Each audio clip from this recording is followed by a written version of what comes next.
একটা আপনার মা রেপ হচ্ছে, আপনার বোন রেপ হয়েছে, আপনার বিনা বিচারে হত্যা হয়েছে, আপনার আয়নাঘর ছিল, তখন আপনাদের বারুদ কোথায় ছিল? আপনি আয়নাঘর চিনেন নাই? কোথায় আয়নাঘর? আমি আবারও বলছি, প্রশাসন আর আওয়ামী লীগ ছিল ইসরায়েল বাংলাদেশের। কি সিট ছিলেন আপনারা? You don't have any right. হাস্যকর। I hate like anything. Feelings অন্য জিনিস। ফিলিস্তিনিদের জন্য আমার ফিলিংস আছে, ফিলিস্তিনিদের জন্য আপনার ফিলিংস আছে। কিন্তু যে লুটরা গিয়ে বাটার দোকান লুট করে, যদি ভেঙে চুরে জ্বালায় পড়ে যাইতো বুঝতাম। জুতা চুরি করে নিছে, তো খাবার লয়ে গেছে, প্লেট লয়ে গেছে, তার মানে কি? তার মানে আপনি লুট করতে নামছেন কখন? যখন আমার বিদেশিরা এখানে সম্মেলনে বসছে, বিনিয়োগের সম্মেলন, তখন। ফলোইং ডেতে আবার কি হচ্ছে? হাইওয়ের উপরে গার্মেন্টস শ্রমিক ছাঁটাই নিয়ে আন্দোলন। কই এই মুহূর্তে তো এগুলা নাই। আন্দোলন শেষ হয়ে গেল, ফিলিস্তিনদের ফিলিং শেষ হয়ে গেল, আবার একটা সম্মেলন ডাকবেন যেটা পাইন মারা যায়, সেইটা তখন আপনি আবার ইয়ে করবেন, যে আবার একটা আন্দোলন নিয়ে আসবেন। কই এখন আন্দোলনটা কই? ফিলিস্তিনে তো এখনো মারতেছে না, থেমে গেছে। আমি সেজন্য বললাম। এইবার আসেন যে এটা আমি শুধু এইটুক বললাম, এর বেশি বলার রুচি আমার নাই।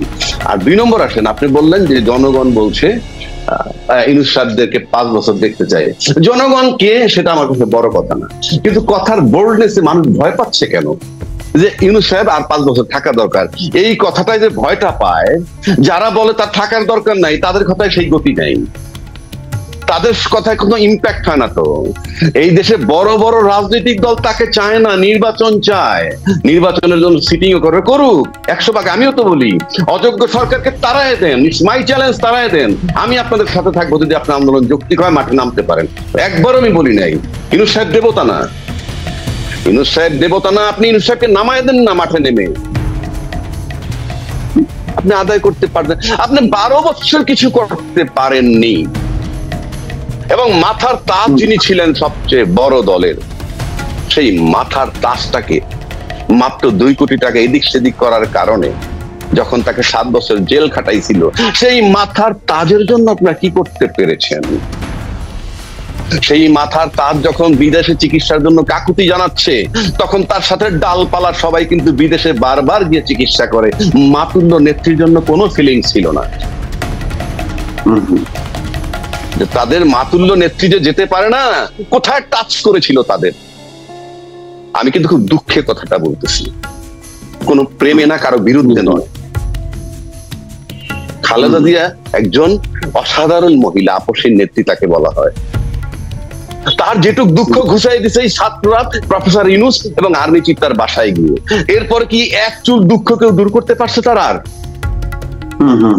আমি কিন্তু মনের দুঃখে বলতেছি, আমি কারো বিরুদ্ধে বলছি না।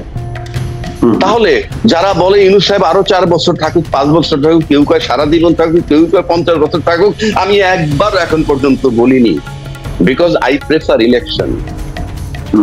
আমি একজন গণতান্ত্রিক মানুষ হিসেবে আমি ইলেকশন প্রেফার করি। ইউনূস সাহেব যোগ্য লোক, কিন্তু দেবতা নন। তারও ভুল হইতেছে বা হইতে পারে, কিন্তু যারা তাকে রাখতে চান না, চ্যালেঞ্জ, এই লোক অযোগ্য, নির্বাচন পর্যন্ত আরেকটা লোক আনেন না, যিনি 3 মাসে নির্বাচন দিয়ে একটা লোক আনেন, কেউ তো নাম বলতে পারতেছেন না, একটা লোকের নাম বলুন। আপনি আপনার একটা নেতাকে কেন স্যাটায়ার করবেন উইদাউট এনি লজিক? আমি আবারও বলছি, ইউনূস সাহেব আমি দেবতা মনে করতেছি না। ট্রাম্প সাহেব যখন সারা বিশ্বের জন্য শুল্ক বাড়িয়ে দিলেন, সারা পৃথিবীতে হাহাকার শুরু হয়ে গেল। কি হাহাকার, কি করবে? তখন কেউ না 70-75 জন নাকি তার কাছে বিভিন্ন ভাবে মেইল করুক, ফেসবুকে দেখ, টুইটারে দেখ, যেভাবেই দেখ, নানান জনে দাবি করছে কি যে ইয়ে করে দেন, অর্থাৎ শুল্কটা কমিয়ে দেন। কেউ বলছে শুল্ক শূন্যের কোঠায় নেন, ইত্যাদি ইত্যাদি দাবি ছিল। ইউনূস সাহেব তো একটা চিঠি লিখলেন কি 3 মাসের জন্য স্থগিত রাখতে, যেটা খুব সহজ কাজ এবং যেটা খুব কৌশলী। কেননা আপনি যখন ট্যারিফ বাড়াই দিবেন, কি কি যুক্তিতে বাড়াইছেন সেটাকে আবার চট করে ট্যারিফ কমাই দিবেন, এটার জন্য সময় লাগে। কিন্তু যদি আপনি স্থগিত রাখেন for few days, few month, তাহলে কিন্তু আপনার আদেশ হুবহু একই রয়ে গেল, কিন্তু আপনি আপাতত স্থগিত করলেন। এখন স্থগিত করলেন কি? চায়নাকে বাদ দিয়ে সারা বিশ্বের জন্য। বাংলাদেশের লোক, বাংলাদেশের সোশ্যাল মিডিয়ার লোক, নাম বলার দরকার নাই, কেউ কেউ বলছেন ঝরে বক মরে ফকিরের কেরামত। এবারে আমি মেনে নিলাম রে ভাই, বকটা তো মারা গেছে, বকটা তো মারা গেছে, 2 নম্বর আসেন, কেউ কেউ বলছে এই যুগে চিঠি চলে না, তাকে বেকুব বলতে আমার ঘৃণা হয়। এই যুগে চিঠি লাগে না, চিঠির দরকার নাই তো। যেই চিঠিটা আমরা দেখছি সেটাকে তো পিডিএফ ফর্মে ট্রাম্পের বাসায় পাঠিয়ে দেওয়া যায়, যত জায়গায় পাঠিয়ে দেওয়া যায়। এটা it's a question of 2-3 seconds বা 2-3 মিনিটস। 1 নম্বর। 2 নম্বর, সে আবার কি বলছে, চিঠি লেখার দরকার কি, উনি তো ফোনে কথা বলতে পারেন। ইউ সি দ্য কনফিডেন্স তার, মানে নেগেটিভ সমালোচনা করতেছে, আবার কনফিডেন্সটা কি, ইউনূস সাহেব ফোন করতে পারে ডাইরেক্ট, এই কনফিডেন্স কিন্তু তার আছে। এবং যারা তার সমালোচনা করে, আমি তাকে 90 ডেজ টাইম দিলাম, সে একটা টেলিফোন করে রিচ করুক তো কারো কাছে পৃথিবীর। যে সমস্ত লোকগুলা এই সমিত সম্মেলনে আসছে, আইসে তারা অনেকে, পিটার হাস এরা আসছে, অ্যাম্বাসেডার ছিল, মন্ত্রী লেভেল লোকজন আছে।